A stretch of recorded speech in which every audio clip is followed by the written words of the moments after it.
আমি Rabiul Islam, MR sit down agro limited কোম্পানির executive officer, Faridpur. আজকে কৃষক মাঠ দিবস অনুষ্ঠান। আসলে কৃষক মাঠ দিবসটা আসলে মাঠে করতে হয়। আহ, মাঠে করলে একটা প্রবলেম আমি 2-3 বছর ধরে ফেস করতেছি, সেটা হলো মাঠে যে আমরা গাছ দেখি, পেঁয়াজ দেখি, বাট ফলনটা আমরা শিওর অ্যাকচুয়াল নিয়ন্ত্রণ করতে পারি না বা বলতে পারি না। পারি মাঠে কিন্তু আসলে ফলনটা অ্যাকচুয়াল বলা সম্ভব হয় না। সেই অ্যাকচুয়াল ফলন বের করার জন্য এবছর প্ল্যান করছি মাঠ দিবসটা আমরা একটু পরে করব। এবং মাঠে দেখা যাচ্ছে একজনের খেতে যাই, আসলে ওই সময় এমন চাপ থাকে কাজের যে নিজের যে 3 বেলা খাইতে হয় এই জিনিসটাই মানুষ ভুলে যায়। আমি এটা দেখছি। হ্যাঁ, তারপরে রোজা চাইলেও অনেক মানুষ থাকতে পারে না, অনেক কষ্ট হয়ে যায়।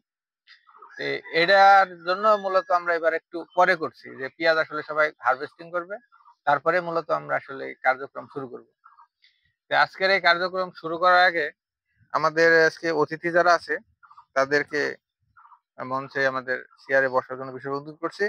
তো আজকের এই অনুষ্ঠানের মাঠ দিবস অনুষ্ঠানের যিনি সভাপতিত্ব দায়িত্ব পালন করবেন, মোহাম্মদ ইউনুস মাতুব্বার, ওনাকে সভাপতির দায়িত্ব পালন করার জন্য বিশেষ অনুরোধ করছি।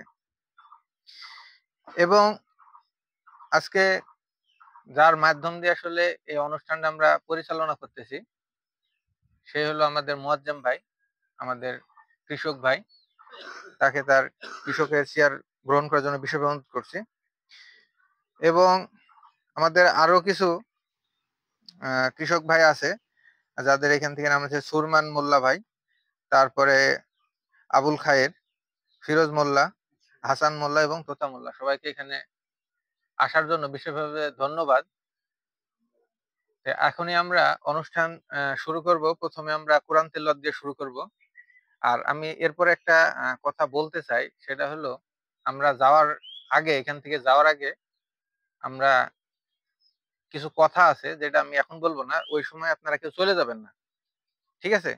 আমাদের মিটিং শেষ হওয়ার পরে আপনারা একটু থাকবেন, আপনাদের জন্য 10 মিনিট আমরা একটু কথা বলবো। এটা আমাদের কোনো প্রয়োজনের না, মুসলিম জাতির জন্য, ঠিক আছে?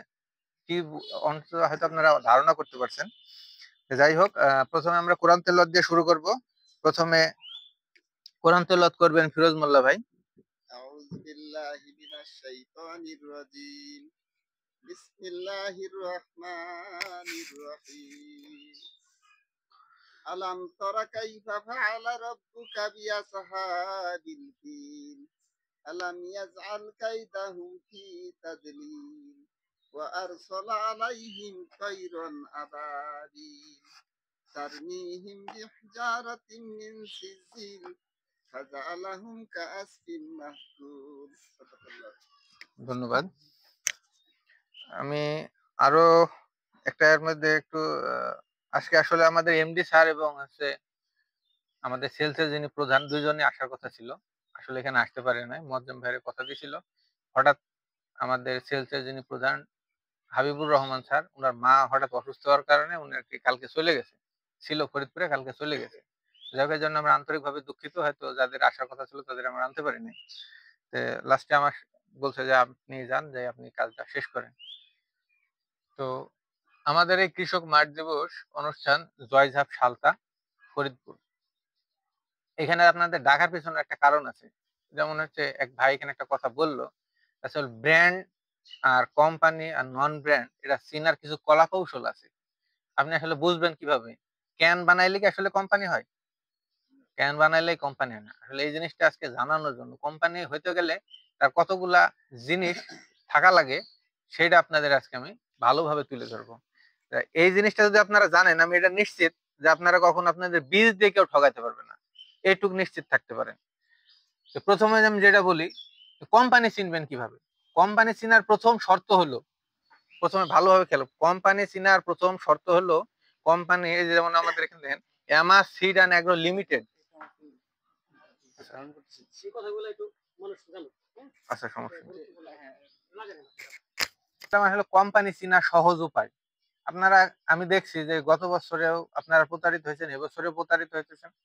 মনে করেন কেন দেখছেন, বাট কোম্পানি কিনা। কেন হলেই যে আসলে কোম্পানি হয় না, প্যাকেট হলেই কোম্পানি হয় না, বীজ প্যাকেটে ঢুকাইলেই কোম্পানি হয় না। এটা চিনা সহজ দুইটা উপায় আপনাদের আমি আজকে শিখাবো। প্রথমত, কোম্পানির যে রেজিস্ট্রেশন থাকা, রেজিস্ট্রেশন ট্রেড লাইসেন্স করলে একটা রেজিস্ট্রেশন, এই রেজিস্ট্রেশন আসলে রেজিস্ট্রেশন না, কোম্পানি কিছু জবাবদিহিতা আছে। এগুলো জানার জন্য প্রথম শর্ত দেখবেন এইখানে যে জিনিসটা দেখেন, এমাস সিড অ্যান্ড অ্যাগ্রো লিমিটেড, মনে করেন যে এটা এমাস হতে পারে, এমাস লিমিটেড, তাও মনে করেন বুঝলেন লিমিটেড কোম্পানির ক্ষেত্রে ফলো করবেন যে লিমিটেড। যদি কোনো ব্যাংক, তারপরে মনে করেন যে যেমন হচ্ছে আমরা স্কোয়ারের ক্ষেত্রে, স্কোয়ারে দেখতেন যে লিখা আছে লাস্টে দেখেন লিখা আছে, দেখতেন যে সংক্ষিপ্তকারে হয় এলটিডি দেওয়া আছে অথবা পুরো লিখা আছে লিমিটেড।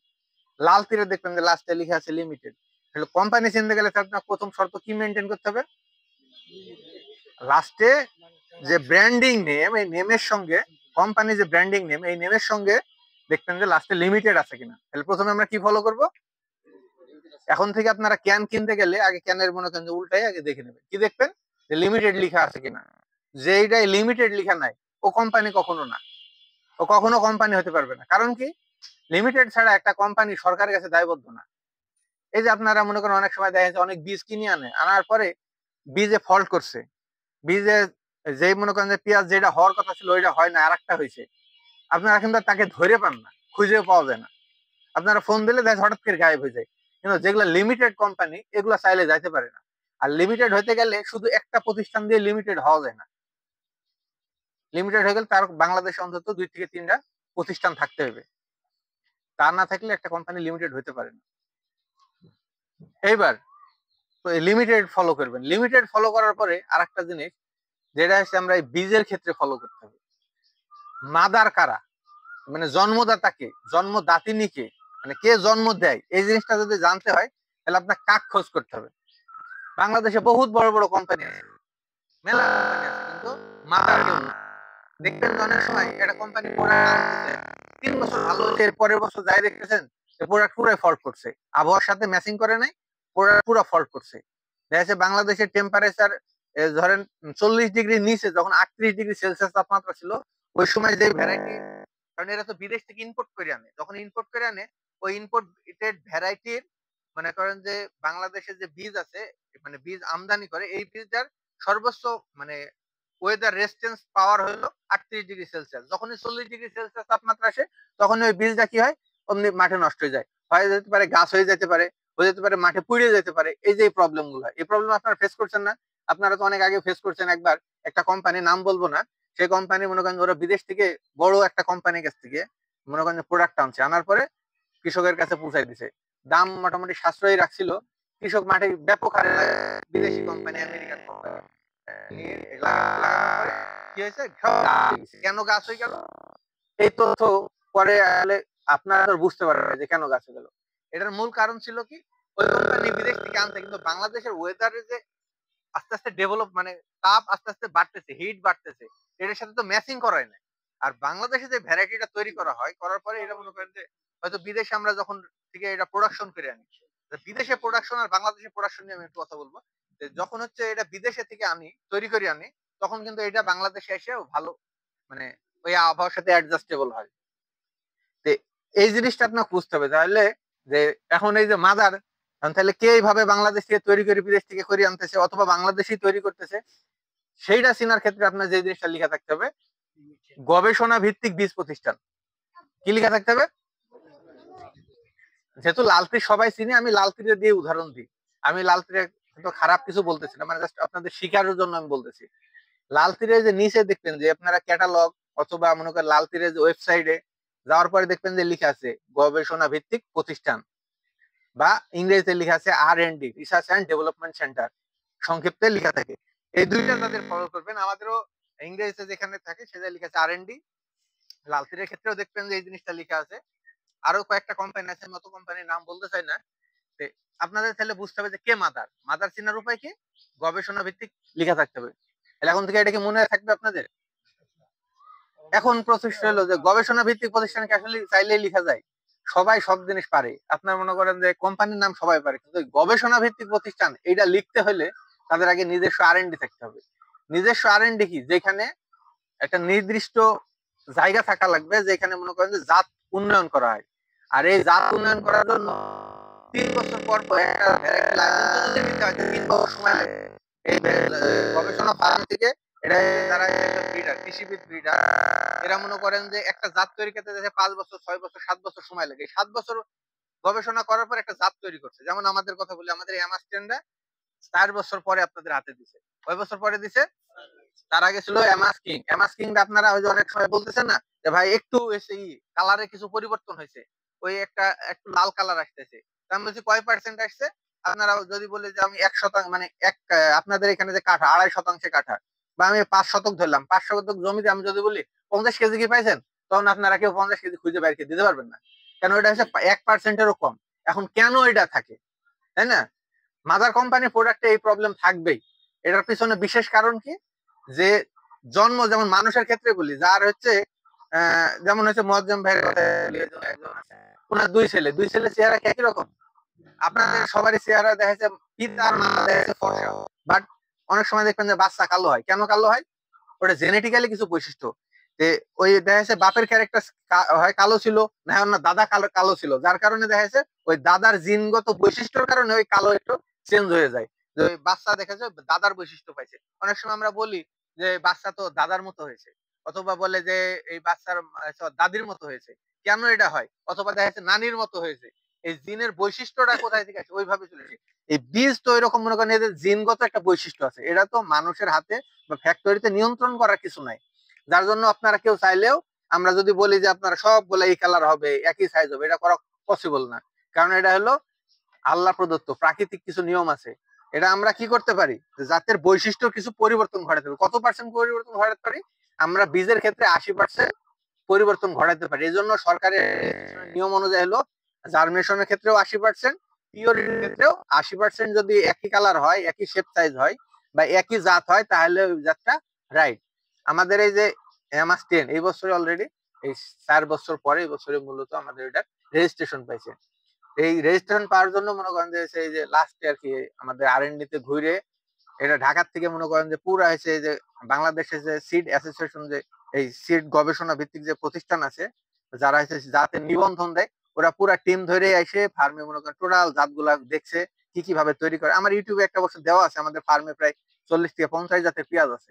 ওইখান থেকে জাত তৈরি করতে করতে করতে করতে একটা পর্যায়ে এসে যেটা পছন্দ হয়, এই আবার সাথে ম্যাচিং করে, সেইটাই আসলে এই কাজগুলা আপনাদের কাছে তুলে দেওয়া হয়। এটা তোলার জন্য সরকারের কাছে 3বার পর পর, 1 বছর 2 বছর 3 বছর পর পর সরকারের কাছে এই জাত দেওয়া লাগে। সরকার আর মনে করেন বাংলাদেশের বিভিন্ন জায়গায় ওরা ট্রায়াল দেয়, ট্রায়াল দিয়ে দেখে বাংলাদেশের আবহাওয়ার সাথে এবং বাংলাদেশের ওয়েদারে আসলে হইতেছে কিনা। আমরা যে বলে দিছি যে এটা মনে করেন যে আপনার এমএস কিং হবে আপনার 2 থেকে 2.5 মণ, অনেক সময় বেশি হয়। যাই হোক, এটা হচ্ছে জেনারেল মাপ। আমাদের এনামাস 10 বলি আমরা হচ্ছে 3 মণ মতো হবে, 2.5 থেকে 3 মণ। সেটা হচ্ছে আমাদের শতাংশে, শতাংশে হলো 2.5 থেকে 3 মণ। আর এটা হলো 2 থেকে 2.5 মণ। কিন্তু এটা আমরা হচ্ছে গতবার 3 মণও পাইছি। এটা মনে করেন যে এবছরে 3 মণ পাইছি। তো এই বছরে একটু ওয়েদার খারাপের কারণে আমার মনে হয় ফলন একটু কম হয়েছে। এটা তো সবাই এটার ভুক্তভোগী। আমরা যে প্রথমে যে জায়গায় কথায় আমরা চলে গেছিলাম, সেটা হলো যে মাদার কিভাবে বুঝবো। তাহলে আপনাদের প্রথম ফলো করা লাগবে যে ওই কোম্পানির নিচে লোগোতে লেখা আছে কিনা, অথবা ক্যানে লেখা আছে কিনা, লিফলেটে লেখা আছে কিনা যে গবেষণা ভিত্তিক প্রতিষ্ঠান। একটা গবেষণা ভিত্তিক প্রতিষ্ঠান একটা কোম্পানিতে চালাতে অন্তত প্রতি মাসে 30 থেকে 40 লাখ টাকা খরচ হয়। এই জন্য এই ছোটখাটো কেউ এই টাকা দিয়ে পুষার মতো ক্যাপাসিটি কারো থাকে না। বাংলাদেশে হাতে গোনা হয়তো 10 থেকে 15টা কোম্পানি, তারও কম আছে যে 10 থেকে 15টা কোম্পানিরও কম গবেষণা যারা রিসার্চ করে, তার মধ্যে আমরা একজন। যে এরা আমরা নিজস্ব ভ্যারাইটি, আমাদের সবগুলাই নিজস্ব। আমরা যদি বলি যে এরকম হবে, আপনারা যদি, আমরা গত বছরের বাইরেও বলছি যে আমরা চাইলে কালার পরিবর্তন করতে পারি। আমরা চাইলে মনে করেন যে পেঁয়াজের শেপ সাইজ পরিবর্তন করতে পারি। কেন পারি? কারণ এখানে কারিগর কারা? আমাদের কোম্পানির ফিডাররা এখানে কারিগর। এরা চাইলে এগুলা সবগুলা পরিবর্তন করতে পারে। কিন্তু এটার জন্য সময় লাগে। এটা জাত তৈরি করতে 5 থেকে 6-7 বছর সময় লাগে, 8 বছর সময় লাগে। এই যে মনে করেন যে এই সময় লাগে, আপনারা অনেক সময় বলেন যে আপনাদের কোম্পানির বীজে এত দাম কেন? প্রশ্নটা তো সবসময় থাকে মাথায় আপনাদের ঘুরপাক করে যে আমরা দেশে লোকাল, আমরা হাতে ফলাই আমাদের 1 কেজি বীজ আমরা 2000 টাকায় বিক্রি করতে পারি, আর আপনারা কেন এত বেশি দাম নিয়ে বিক্রি করেন? এই যে মনে করেন 7 বছরে একটা ভ্যারাইটি শ্রম দিতেছে, শুধু একটা ভ্যারাইটি মনে করেন পেঁয়াজের জন্য দেখা যাচ্ছে কাজ করতেছে। এখানে তো হিউজ পরিমাণ জমি নষ্ট হইতেছে, হিউজ পরিমাণ পেঁয়াজ নষ্ট হইতেছে, হিউজ পরিমাণ সিড নষ্ট হইতেছে। এরপরে মনে করেন যে মেশিন গুলো পরীক্ষা করা লাগে, এখানে তো মনে করেন হিউজ কস্ট।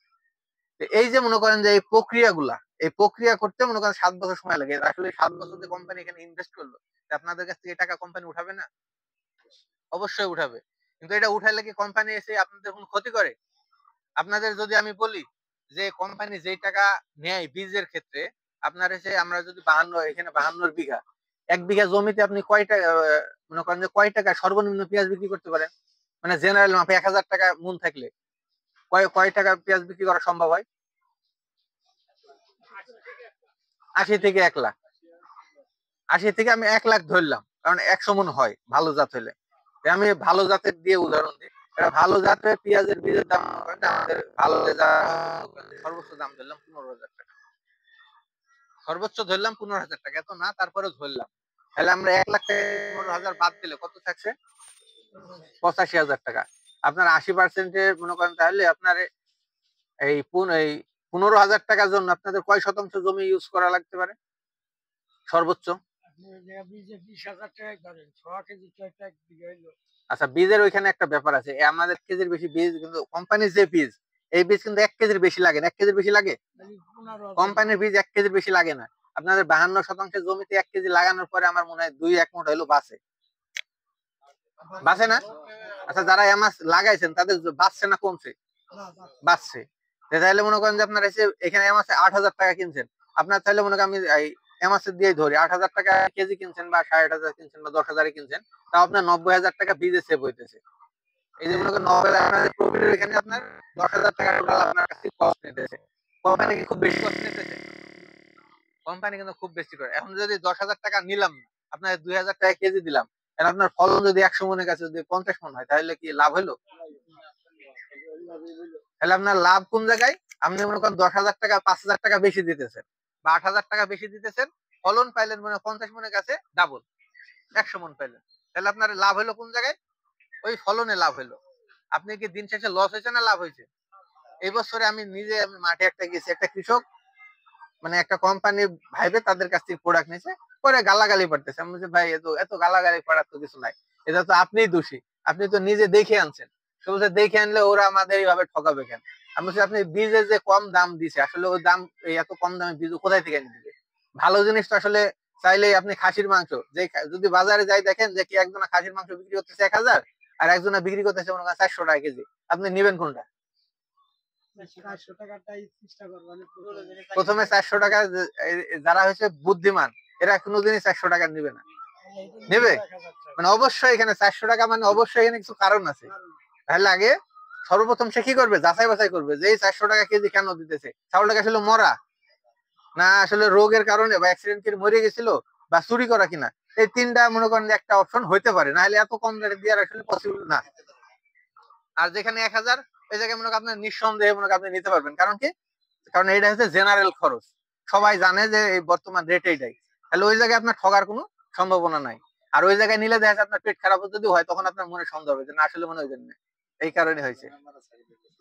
আর খাওয়ার সময় মনে করেন যে এরকম একটা মনের ভিতরে কখনোই পাবে না, আর এই যে প্রবলেম গুলা হবে। কিন্তু এই দেখেন বীজের ক্ষেত্রে মাদার কোম্পানি ক্ষেত্রে ফলো করবেন মনে আছে।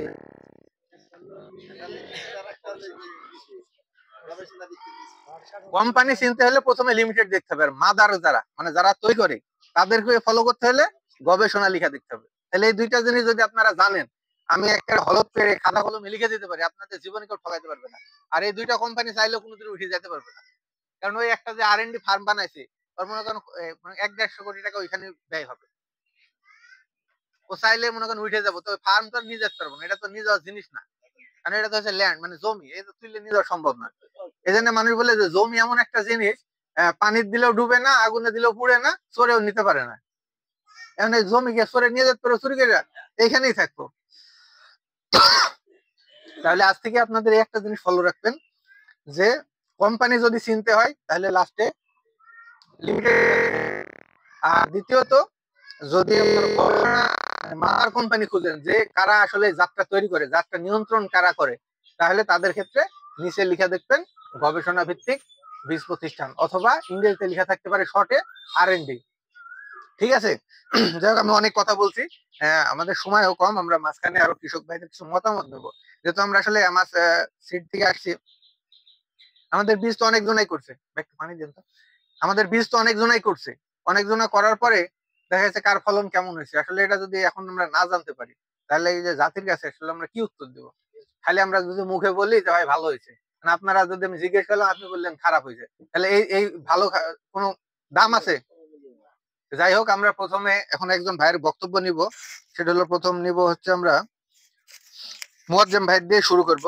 মুয়াজ্জেম ভাই একটু দাঁড়ান, যে আসলে আমাদের যে পেঁয়াজ আপনি লাগাইছেন ফলনটা, এবং কি কি জাত লাগাইছিলেন বা কেন লাগাইছেন, হ্যাঁ, এটা কি আরো ভবিষ্যতে লাগাবেন কিনা, বা আরো যারা কৃষক আছে তাদের এটা লাগাইতে বলবেন কিনা, একটু হাতে দেন।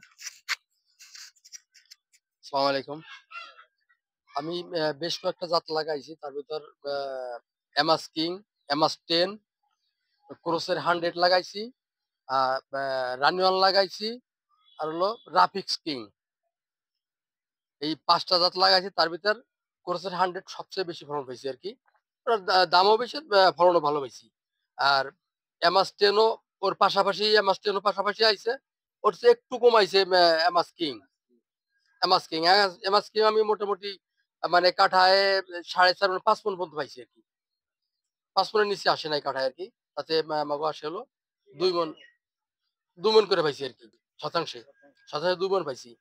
তা মোটামুটি আমি বিভিন্ন বীজ কোম্পানি আমার কাছে আসে, বিভিন্ন বীজ থেকে প্রত্যেকেরই মানে সে চাহিদা মেটানোর জন্য প্রত্যেকে যে যে যে এক একজন এক এক কৃষক এক এক পদে বীজ চায়, এই জন্য প্রত্যেকটা আমি লাগাই কি জন্য, নিজে আগে যাচাই করি যে কোম্পানি আমার কিরম দিল, প্রত্যেকটা নিজে যাচাই করি, তারপর হলো কৃষকের মাধ্যমে দেই। মানে কোনো কৃষক না বলতে পারে যে আমারে ভালো দিছো তুমি নিজে, আমারে খারাপ দিছো নিজে তুমি ভালো লাগাইছো। এই কারণে আমি কয়েকটা জাত করি। আচ্ছা, ভাইয়ের এসে ক্রস 100 নিয়ে আমি একটা কথা বলি। মনে করেন যে ভ্যারাইটির সাথে কিছু ভ্যারাইটির কম্পেয়ার করতে হবে। এখন যদি ব্রয়লার মুরগির সাথে দেশি মুরগি কম্পেয়ার করে লাভ নেই, ব্রয়লার সেগমেন্টে মুরগির সাথে আমরা কম্পেয়ার করবো, ঠিক আছে? আমাদের জাতটা হলো এক জাত, ওইটা হলো আরেক জাত। এখন আরেক জাতে যদি আমরা, যেমন ইন্ডিয়ান যে বড় যে জাত আছে, আমরা ওই জাতের সাথে যদি এই জাতের তুলনা করি, আসলে এটা কি খাটবে? খাটবে না।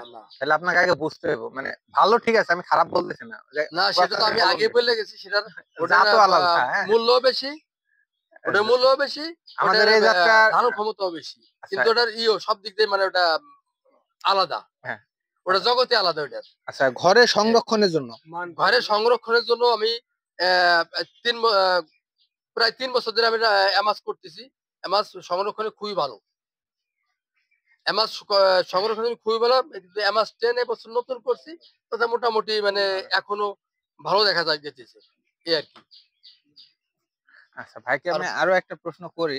আচ্ছা, মানে বীজ তো অনেক কোম্পানি দেয়, অনেক সময় আমরা ফলো করছি, হ্যাঁ, কিন্তু আসলে জার্মিনেশন একটা ব্যাপার আছে। সর্বোপরি যেটা হলো, আমরা ধরেন বীজ কিনলাম 10,000 টাকা কেজি।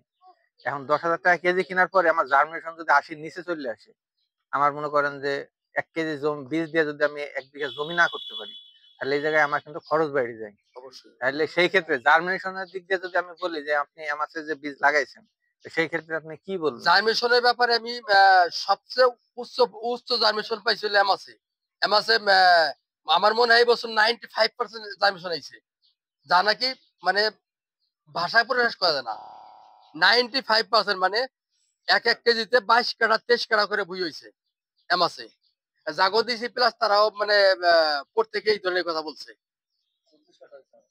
ভাইয়ের 24 কাঠা। এই আমার এক ভাতিজা মনে করেন যে তার 24 কাঠা হয়েছে 1 কেজিতে। আসলে এটাও কিন্তু একটা ফ্যাক্ট। আচ্ছা, আরেকটা জিনিস, আপনাদের যে অনেক সময় আপনারা যে জিনিসটা ফলো করেন, সেটা হলো বীজ আপনারা কিনেন, কেনার পরে জমিতে কিন্তু আসলে বীজ এসে পচে যায়, বিভিন্ন ধরনের রোগ তৈরি হয়। অবশ্যই। এইটার ক্ষেত্রে আমাদের কোম্পানি একটা জিনিস আপনাদের বীজে দেয়, আপনারা কি কোনো কি দেয়, আপনারা কি কোনো ফলো করছেন? অবশ্যই ফলো করছি। কি করে? ওটা মেডিসিনটা কি জানি না, কিন্তু ওই মিশের এই ফোরাডানের ধরনের ওই ধরনের একটা মেডিসিন, এক ধরনের কালো, এক ধরনের রঙের মতো, কালো একটা রঙের মতো, ওইটাই ওরা ব্যবহার করে, যার জন্য মানে এমাসের বীজতলা ক্ষেত্রে 100 মানে ছত্রাকনাশক ধরে না, মানে ছত্রাকে আক্রমণ করতে পারে না। এটা এটা এমাসের ক্ষেত্রে সুবিধা আছে। এখানে আপনার একটা প্লাস পয়েন্ট কি জানেন, এটা হলো আপনারা জানেন অনেক সময় চারা দেন, ওই যে ওর ভিতরে যে একটা মেডিসিন দেয়া থাকে, হয়তো একটু কালার মতো, ওটা ধুলা মনে করে কেউ ফেলে দিবেন না, ওটা সহ পানির মধ্যে ভিজায় রাখবেন, রাখলে হবে ওইটার ভিতরে রোগ প্রতিরোধ ক্ষমতা বেড়ে যাবে। এবং প্লাস পয়েন্ট আরেকটা আছে, ওই গাছে হেলদি হয়, মানে গাছে দ্রুত বড় হয়, দ্রুত বলে। হ্যাঁ, এইটা হচ্ছে আপনারা কোনো প্রয়োজনীয় পানিটা যদি আপনারা রাখিয়ে আপনারা যে জায়গায় চারা দিবেন ওই জমিতে স্প্রে করে দেন, আরো ভালো কাজ করবে, লস হবে না। ঠিক আছে, নেক্সট এই কাজটা আপনারা করবেন। আর একটা বিষয় হলো এই যে এমাস কিং সাধারণত অন্য অন্য আমরা আমাদের যে সমস্ত মানে ই না থাকে, যার ওটা কি কয়, শোধন করা না থাকে যেগুলা, ওইগুলা মনে করেন যে আমাকে 1.5 মাসের আগে বীজ খেতে যায় না, মানে আমরা বীজ লাগাইতে পারি না। আর এমাস কিং প্লাস এমাস 10 1 মাসের ভিতরে মানে লাগানোর উপযুক্ত হয়ে যায়।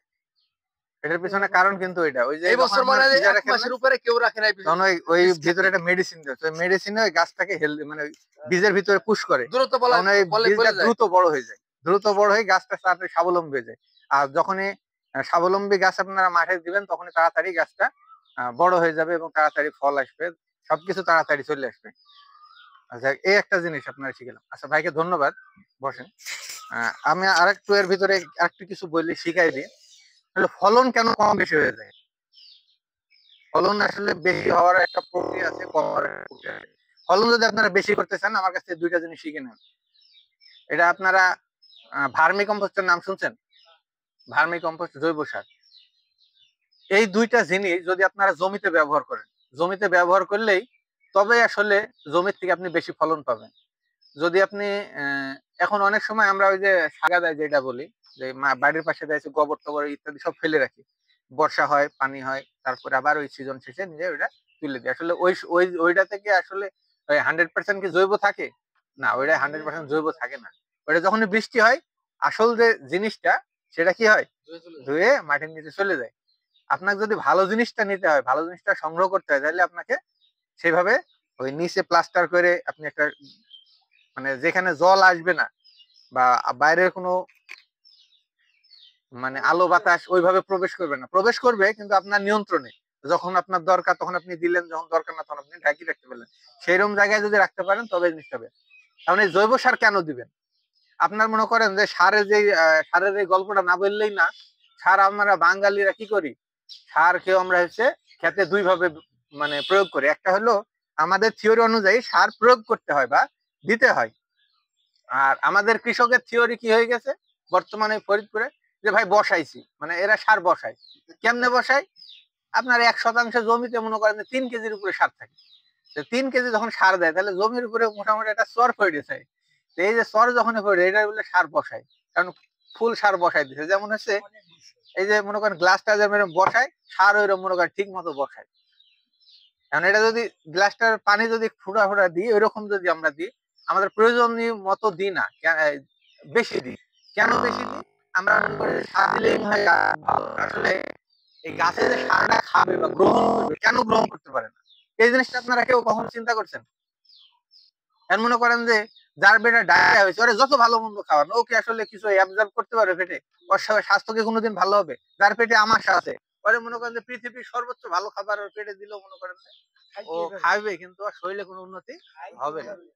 যার হয়েছে লিভার সমস্যা, ওরা যত ভালো মন্দ খাবার, ওর শরীরে মনে করেন কি হবে না, ওই খাবারের যে প্রোটিন গুলা, ভিটামিন গুলো ও নিতে পারবে না। কারণ এই মাটির হয়েছে লিভার, মাটির মনে করেন যে খাবারটা যে শরীরে অ্যাডজাস্ট করবে গাছে, তাহলে এই অ্যাডজাস্ট করতে হলে গাছকে যেই জিনিস মাটিতে থাকতে হবে সেটা হলো জৈব খাবার। মাটিতে যেই মাটিতে জৈব নাই সেই মাটিতে আপনি যত বেশি সার দেন ওই রকম ফলন আপনি কখনোই আশা করতে পারবেন না। এই যে আপনারা 3 কেজি কে দিতেছেন না, এই 3 কেজি আপনারা মনে করেন যে আপনারা যদি চান 1 বছরে কমানো সম্ভব। 1 কেজি দিলে আপনার মনে করেন ভরপুর গাছের চেহারা থাকবে, ভরপুর গাছ ভালো হবে, ভরপুর স্বাস্থ্য ভালো হবে। তাহলে কি হবে? প্রচুর পরিমাণ জৈব দিতে হবে। তবে দেখবেন যে আপনার এই সারের যখনই মাত্রা কমে যাবে, আপনারা তাহলে কৃষকরা লাভবান হবেন কোন জায়গায়? এই যে মনে করেন যে এক্সট্রা 3 কেজি দিলেন একবারে, দ্বিতীয়বার আবার 3 কেজি দিলেন, তাহলে 1% 6 কেজি সার করলো। এইবার 6 কেজি সার যদি আমরা 20 টাকা কেজি ধরি, তাহলে 6 দুগুণে 12, 120 টাকা খরচ হলো।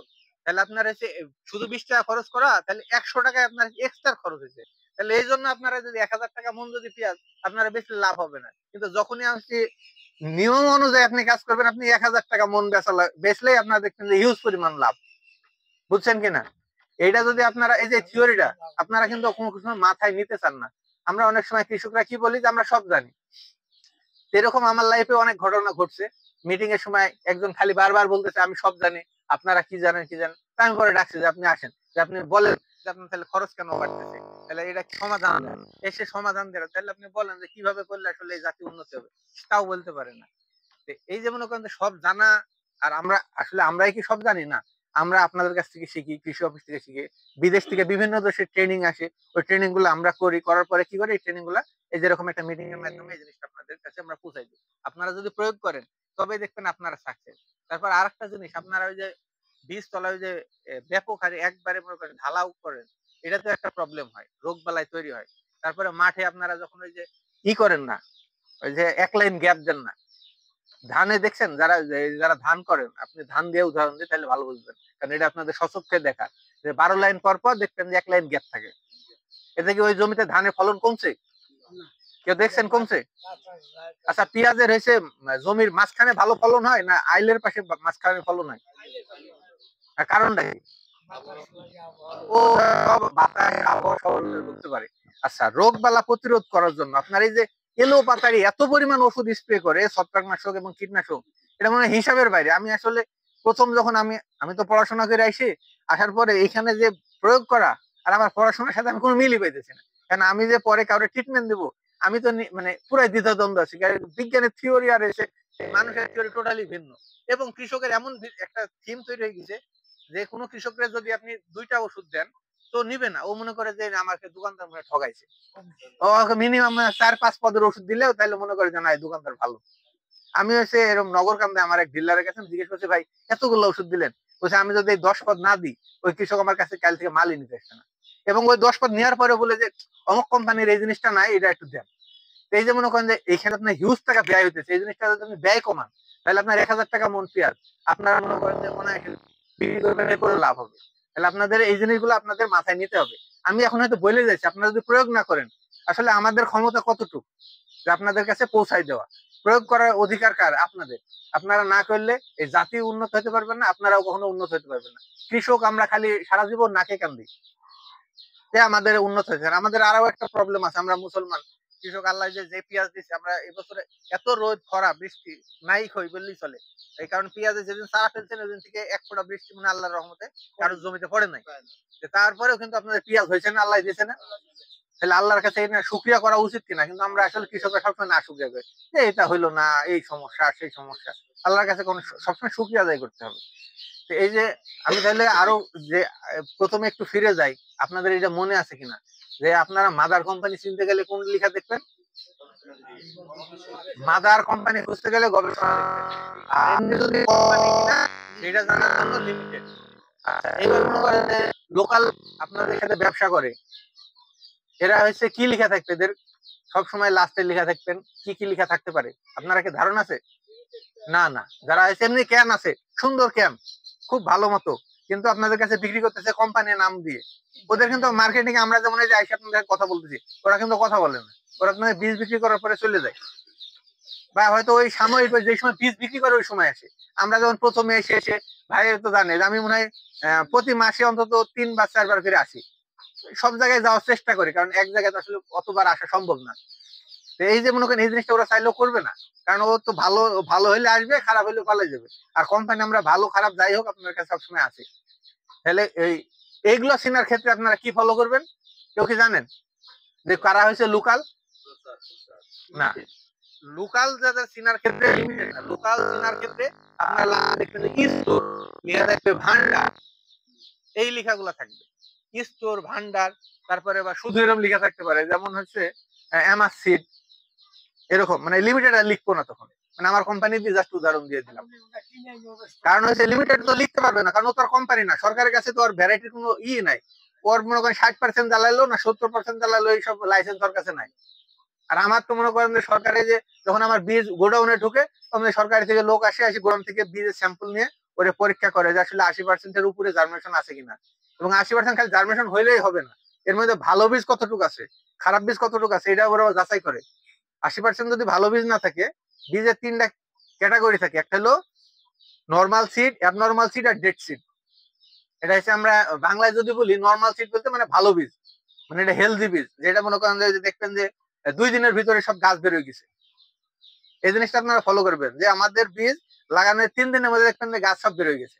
আবার দেখবেন যে অনেক বীজ আছে 5 দিন 6 দিন 7 দিন পর্যন্ত বের হইতেছে, ওগুলা বলা হয় অ্যাবনর্মাল সিড। ওরা গাছ বের হবে, যেমন মানুষের ক্ষেত্রে বলি, মানুষ আছে দেখা যাচ্ছে সাইড এরকম বাঁকা, তারপরে মনে করেন যে হাত পা, যাকে আমরা প্রতিবন্ধী বলি, ওই বীজ দিয়ে আপনার কাছে ভালো কখনো ফল আশা করা সম্ভব না।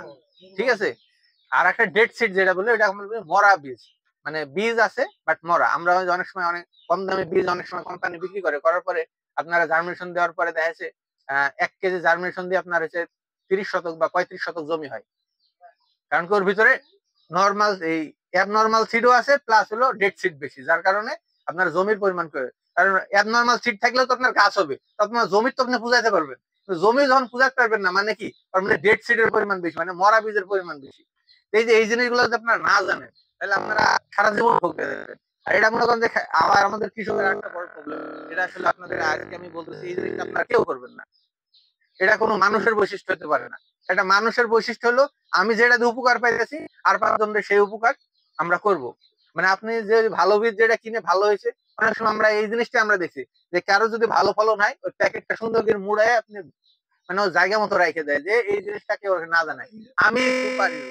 আসলে এটা আপনি সুপার হিরো দিয়ে তো দেশের উপকার হবে না। উপকার হবে একজন মনে করেন যে 500 কোটি টাকার মালিক, খালি এই গ্রামের ভিতরে সারা গ্রামের লোক মনে করেন না খাই মেরে যেতেছে, আসলে এই জাতির কোনো উন্নতি হবে? মনে করেন আমার 500 কোটি নাই, কিন্তু আমার 5 কোটি টাকা আছে, অথচ এই গ্রামে সবাই মনে করেন সুখে শান্তিতে বসবাস করতেছে, সবাই মোটামুটি একটা পরিবেশের ভিতরে আছে, তাহলে এই জাতি ভালো, তাই না? তাহলে আপনি ভালো থাকবেন এবং অন্য যারা আছে তাদেরকে ভালো রাখবেন। এবারে হচ্ছে আমরা আরো একজন কৃষক ভাইদের কাছ থেকে শুনবো আসলে আমাদের এমাস কিং সে লাগানোর পরে কি হয়েছে। আমরা এবার শুনবো হচ্ছে সুরমান মোল্লা ভাই। আসলে আমাদের যে পেঁয়াজ লাগাইছেন, আপনি কতটুকু জমি হয়েছে এবং কোন জাত লাগাইছিলেন, না ফলন কতটুকু হয়েছে? আসসালামু আলাইকুম। আমি এমাস আগে পরে লাগাই নাই, এই বছরে নতুন লাগাইছি। আগে লাল তীর কিং লাগাইতাম, এবার লাল তীর কিংও লাগাইছি আর এমাসও লাগাইছি। তা এমাস শীতটা মোটামুটি ইনশাল্লাহ ভালো হয়েছে। কাঠা প্রতি 4 মণ হারে ফলন পাইছি। আচ্ছা, আচ্ছা, এখানে আপনার একটা প্রশ্ন আছে, এটা আমি পরে বলতেছি। মানে আপনার এই বছরের তুলনা অনুযায়ী ফলন কম হয়েছে না বেশি হয়েছে? এই বছরের তুলনায় ফলন বেশি হয়েছে, কারণ এই বছরে তো মানে গতবারের চাইতে এবার সব ফসলই একটু কম ফলন হয়েছে। এই কারণে আমার শীতটা খুব ভালো ফলন পাইছি। আচ্ছা, আরো একটা প্রশ্ন, যাই হোক, যে বাজারে আপনি বিক্রি করছেন? বাজারে বিক্রি করছি। আচ্ছা, বাজারে নিলে মানে পেঁয়াজ তো অনেক কোম্পানিরই আছে, মানে দামের ক্ষেত্রে একটা ব্যাপার আছে, যে এই বস্তা খুললেই দাম কিন্তু ওই ফইরে যারা কিনে তারা কিন্তু বস্তা দেখে পেঁয়াজ দেখার পরে দাম এসে কম বেশি বলে, মনে করেন কোনোটা 100 বেশি বলে, কোনোটা 50 বেশি বলে। আমার বিক্রি করার পর কিছু কোনো সুবিধা অসুবিধা পাইছেন? আমি আমার পেঁয়াজ যখনই হাটে নিছি, তখন তো একটা দুইটা ব্যাপারী মনে করেন আইসা দেখছে, দেখে উচ্চ লেভেলের দামই আমি বিক্রি করছি। মনে করেন ওই পেঁয়াজটা খুবই আগ্রহ এই কিনাদের, যারা হচ্ছে পাইকারি কিনে তাদের আছে। হ্যাঁ। ধন্যবাদ। বসেন। এইখানে একটা ভালো একটা প্লাস পয়েন্ট, এটা আমি ফলো করছি আমি গত বছর থেকে, যে মুয়াজ্জেম ভাইও আমি দেখছি গত বছরেও উনি যখন বাজারে নিছে, পেঁয়াজ তো সবাই পারে, মেলা কোম্পানির পেঁয়াজ আছে বাজারে, তো সবাই তুললেন। এখন মনে করেন পেঁয়াজ তুললেন, বাজারে যদি মন 100 টাকা কম দেয় আপনারটা অন্যটা, তাহলে কিরকম হবে? মনটা খারাপ হবে না? একই জিনিস, ফলন মনে করেন যে সমান সমান, আমি সব সমান সমান ধরলাম, যদি মনে হয় 100 টাকার বেশি দেয়, তাহলে আপনার যে বাজারে যাই খাজনা দেওয়া, ভ্যান ভাড়া ইত্যাদি সব খরচ গুলা কি হলো, সেভ হয়ে গেল। যদি বেশি নিয়ে যান তাহলে সেভ হলো, প্লাস পাশাপাশি আপনার লাভও হলো, তাই না? আবার অন্যটা নিয়ে গেলেন, তাহলে ওই যে বাজারে যে খরচ হলো, তাহলে ওই যে মনে করেন কি হলো, গড়পড়তা ওইটাই আরো 100 টাকা লস হলো। আর এটাই মনে করেন যে লস না হয় আপনি ন্যায্য দামটা আপনি ঘরে তুলতে পারলেন। এই যে মনে করেন একটা ব্যাপার, কালারের যে জিনিসটা, যে কালার যদি ভালো হয়, পেঁয়াজের শেপ সাইজ ভালো হয়। আমাদের যে দুইটা জাত, একটা হলো এমাস 10 আর এটা হলো এমাস কিং, আর এটা হলো এমাস 10। আমাদের এমাস 10 যারা আপনারা দেখছেন, কেউ খেতে যাই এমাস 10 কেউ দেখছেন? আপনারা খেতে যাই মুয়াজ্জেম ভাই খেতে দেখেন নাই? এটা আপনারা প্রয়োজনে হাতে নিয়ে দেখতে পারেন, এখানে মাথায় আছে, আপনারা চাইলে দেখতে পারেন। আপনারা চাইলে এটা হাতে শেষে আপনারা দেখেন। হ্যাঁ, আছে এখানে। আচ্ছা, এমাস 10 কে কে লাগাইছেন? আপনি একটু দাঁড়ান তো ভাই, কষ্ট করে। আচ্ছা, এমাস 10 যে লাগাইছেন, এটা কি আসলে মানে হার্ডি কেমন? হার্ডি ভালো। আপনি অন্য পেঁয়াজ আর এমাস 10টা একই সমান নেবেন, নেওয়ার পরে আপনি যাই মিটার একটু মাপ দিয়া আচ্ছা যাই হোক, এমনি 10টা করে নিবেন। আপনি মনে করেন যে এমএস কিং নিলেন 10টা, এমএস 10 নিলেন 10টা, আরো অন্য কোম্পানির মনে করেন একই সাইজের 10টা নিলেন। নেওয়ার পরে আপনি মিটারে মাপ দিবেন। মিটারে মাপ দেওয়ার পরে একটা আশ্চর্য জিনিস দেখবেন, এর ভিতরে আপনার এক হলো হার্ডিং, আবার আর একটা হলো কি ওজন বেশি। আপনি একই সমান বস্তা নেবেন কিন্তু দেখবেন যে বস্তায় আপনার ওজন বেশি। এই একটা মনে করেন স্পেশাল বৈশিষ্ট্য। আপনার ঘরে রাখলেন, রাখার পরে যদি আপনার পেঁয়াজের ওজন আরো হালকা হয়ে যায়। আচ্ছা, এটার শেপ সাইজ আবার আরেকটা জিনিস কি, একটু কলসি আঁকিতে, একটু এমাস চেঞ্জেড, একটু মোটা। এটা আমাদের নতুন জাত। এটা নিয়ে মূলত আসলে মিটিং এর পিছনে আরো একটা কারণ, সেটা হলো নতুন জাতটা আপনাদের কাছে পৌঁছাই দেবো কি জন্য, এটা আপনারা ঘরে রাখতে পারবেন। এক, দ্বিতীয়ত মনে করেন ওয়েটটা বেশি দিন থাকবে, মানে ওয়েট কম হয় না, ওয়েট বাড়ে।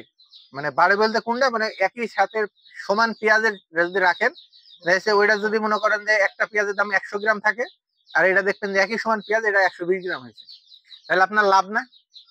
অবশ্যই লাভ। আচ্ছা, এমাসের আর একটা স্পেশাল বৈশিষ্ট্য আছে, কেউ কি বলতে পারবেন কিনা জানি না, আসলে ওইভাবে আসলে বলা সম্ভব না, আমি বলি। অনেক সময় এমাসের পেঁয়াজে ফুল বেরো যায়, স্টিক বলে যেটা বলি, কিন্তু দেখবেন যে এমাসে যেগুলো ফুল বেরোইছে তো পেঁয়াজ হয়েছে, পেঁয়াজ হয় না। পেঁয়াজ কিন্তু সুন্দর হয়, ওই পেঁয়াজটা চাইলে আপনি ঘরেও রাখতে পারবেন। আমি পরীক্ষা করে দেখি। ফুল বাইরে কেন ভাইয়ের যেহেতু প্রশ্ন, এটা একটু কথা বলি।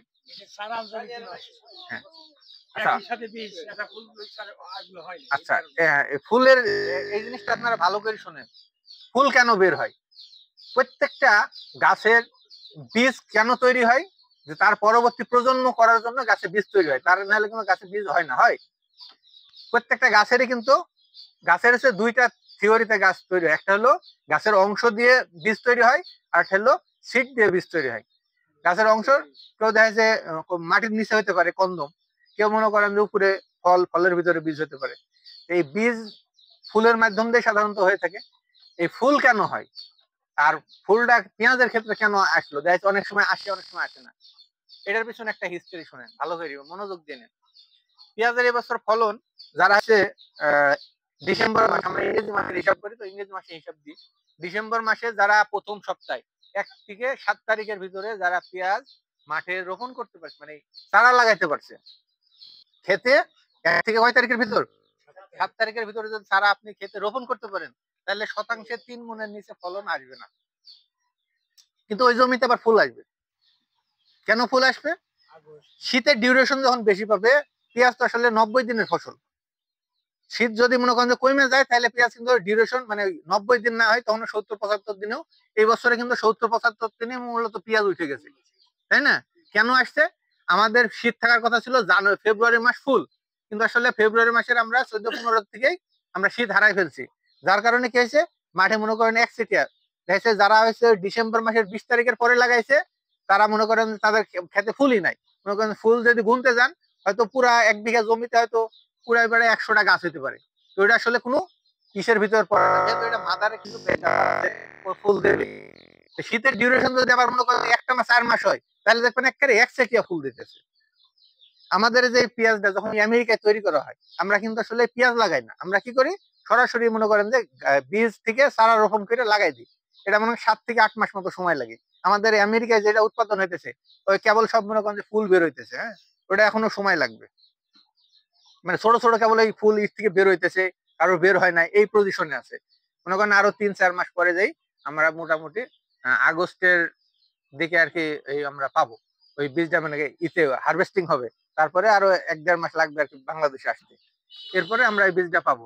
এই যে মনে করেন ওই দেশে এই জন্যই হয়, শীতের ডিউরেশন যদি বেশি হয়, তবে এই গাছ থেকে ফুল চলে আসবে, যা আসতেই হবে। যদি না আসে, তাহলে এটা বুঝতে হবে যে এটা মানে আমাদের যে এই বাংলাদেশের যে ক্যারেক্টার জাত আছে, আমরা যেগুলো কিং সেগমেন্ট, আর এই কিং সেগমেন্ট গুলো তৈরি করা হয়েছে আমাদের বাংলাদেশি 2টা জাত থেকে নেওয়া।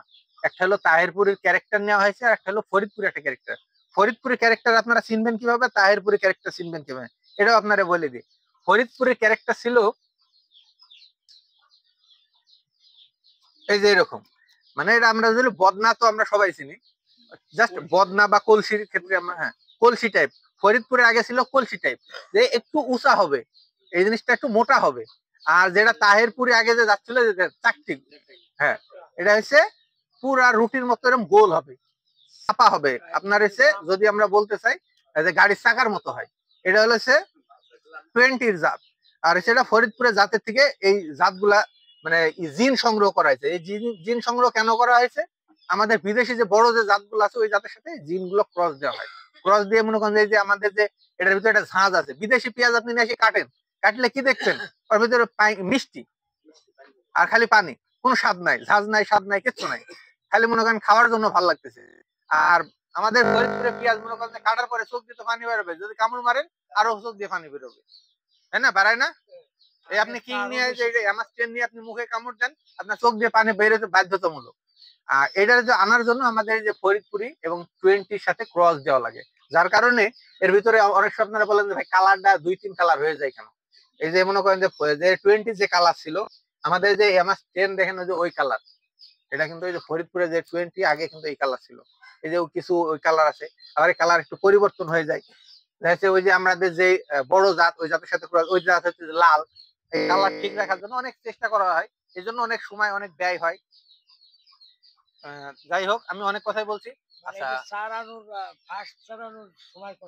ফার্স্ট চারানো, এইখানে একটা প্রশ্ন ভাই যেটা করছে, তাহলে এটা উত্তরটা দেওয়া জটিল এবং কঠিন। এরকম হয়েছে আবহাওয়ার সাথে, আসলে আমি যদি বলি আপনি অক্টোবরের 1 তারিখের ভিতরে আপনি ছাড়াবেন, কিন্তু এখানে আবার একটা ব্যাপার হয়ে যাচ্ছে কি, আমাদের জমি খালি হয় না। আসলে আবহাওয়া তো আমাদের হাতে না, এটা কারুর হাতেই না। যেই সৌদিতে কখনো বৃষ্টি হয় না, সেই সৌদিতে বৃষ্টি হইতেছে। আমাদের আসলে শীত পড়ে মনে করেন যে ফেব্রুয়ারি মাস তো পরেই, মার্চ মাসের মনে করেন শেষ পর্যন্ত প্রায় শীত পড়ে, অথচ আমরা এবছরে মার্চ মাসে ফুল গরমে অস্থির হয়ে যেতেছিলাম। এই যে মনে করেন যে প্রবলেম আমরা ফেস করতেছি, আসলে এটা তো আমি আপনারে বললাম আর এভাবে করবেন তা কিন্তু আসলে হবে না। তারপরেও যদি আপনারা যদি আবহাওয়া যদি আমাদের অনুকূলে, তাহলে আপনারা যদি জাস্ট অক্টোবরের ফার্স্ট উইকে মানে 1 তারিখ থেকে 5 তারিখের ভিতরে আপনারা যদি জমিতে বীজ ফেলতে পারেন এবং ডিসেম্বর মাসের 1 তারিখ থেকে 7 তারিখ, 1 মাসের ভিতরে দেখবেন যে আমাদের এই গাছগুলো তৈরি হয়ে যাবে। তখন আপনি লাগাই দিবেন, দেখবেন যে আপনার পেঁয়াজের ফলন বেশি হবে, প্লাস হলো আপনার ওই যে ফুল একটু বাইরে যেতে পারে, কিন্তু অনেক কোম্পানি আপনারা যারা দেখছেন লাগাইছেন ফুল বাইরে কিন্তু পেঁয়াজ হয় না, কিন্তু আমাদের এইটা গ্যারান্টি আমরা দিতে পারি ফুল বাইরে হবে এরপরে পেঁয়াজ হবে। এটা নিয়ে কোনো ভয় পাওয়ার কোনো কারণ নাই। কালার একটু এদিক ওদিক হইতে পারে, টেম্পারেচারের কারণে এই বছরে কালার একটু এদিক ওদিক হয়ে গেছে, এটা কোনো ফ্যাক্ট না। যদি বৃষ্টি পাইতো, যারা হচ্ছে সেচ দিছে তাদের কালার দেখতেন যে একরকম হয়ে গেছে, আর যারা সেচ দেয়নি তাদের কালার আর রকম হয়ে গেছে। তাছাড়া যাই হোক, অনেক কথাই বলে ফেলছি, এখন যদি আপনাদের কোনো আর জানার কিছু থাকে আর কি বলতে পারেন। এই যে বসেন, হ্যাঁ বলেন, সমস্যা নেই, আমি দাঁড়িয়ে বলি, আপনি বলেন। আপনার তো 3 শতাংশ ভালো হয়েছে, এই যে আরো অন্যান্য লোকের প্রোডাক্ট আছে সেগুলো আরো বেশি হইতেছে। আচ্ছা, এই যে অন্য লোকের প্রোডাক্ট আরো ফলন বেশি হইতেছে, এইখানে একটা ব্যাপার আছে। আচ্ছা ঘরে সব আমি নাম বলবো না, ভাই এখানে করছে, উনি ঘরে রাখতে চাইছে, বা এখানে যে যেমন হয়েছে একটা জাত, আমিও নাম বলতেছি না, ওই যে রাখছে, এটা ফলন কিন্তু অনেক বেশি, ইল্ড অনেক বেশি, ওই যে গাছ কিন্তু বেড়ে গেছে এখন। আমরা ইন্ডিয়ার একটা উদাহরণ দিই, ওয়ালাইকুম আসসালাম, ইন্ডিয়ার একটা উদাহরণ দিই। ইন্ডিয়া কি দেখছেন পেঁয়াজ এসে ওরা কয়েকদিন রাখার পরে অমনি ওরা কান্দাকাটি করতেছে বাংলাদেশে বিক্রি না করতে পারার কারণে। কেন হইতেছে কারণটা আপনারা কি জানেন? তাড়াতাড়ি বেচতে হবে, না হলে তোরা রাখতে পারবে না। আপনার এটা তো আপনি রেখে দেন 6-7 মাস, কোনো সমস্যা হইতেছে আপনার ঘরে? কোনো সমস্যা নাই। এখন যদি ফলন বেশি নিতে চান তাহলে ওই ক্যারেক্টার আনতে হবে। তারপরে আমরা হচ্ছে আগে যে 20 তাহিরপুর এরা হচ্ছে শতাংশ 1 মনের বেশি হতো না, তাহলে আমরা এখন 3 মন পৌঁছে নিয়ে আসছি। আমাদের রিসার্চের কাজ আরো চলতেছে, হয়তো আগামী 2-3 বছর পরে দেখবেন যে 4 মন হইতেছে শতাংশে। এইটা আসলে একদিন আসা সম্ভব না, আমরা সেই অনেক আগে থেকে আপনারা করে রাখতেছেন, আগে থেকে আস্তে আস্তে দিন যাচ্ছে ডেভেলপ হইতেছে আর ফলন বাড়তেছে। আর একটা জাত তৈরি করতে আসলে 1 দিন 2 দিনের কাজ না, এটা এরকম না ফ্যাক্টরিতে বসে মেশিনে সুইচে চাপ দিলাম এটা জাত বের হলো, এটা জাত বের করতে 7 বছর 8 বছর। আচ্ছা সুখসাগর আসে, যেহেতু এটা বললেন সুখসাগরে ওই ভ্যারাইটি ক্রস দেওয়া লাগে, মিশরের একটা জাত আছে। আচ্ছা আমি আপনাদের আরো একটু ভাঙ্গাই কই, দেখবেন যে এই কালার হইতো তাহলে সমস্যা ছিল না, এইটা এটা কিন্তু চলান যায়, কিন্তু ওটা হলো একেবারে লাল, মানে আমি ওইটাই তখনই বলছি যে 80% থাকবে এক কালার। আচ্ছা এই কালার নিয়ে আবার একটু ভালো করে বলি শুনেন, যাতে কোনো মিক্স নাই, কিন্তু কেন হয়েছে 3টা কালার, আমাদের পেঁয়াজে 3টা কালার আসবে, আমি বলে দিলাম লিখে নেন ডায়েরিতে, কারো যদি লাগে 3টা কালার আসবে। কয়টা কালার আসবে?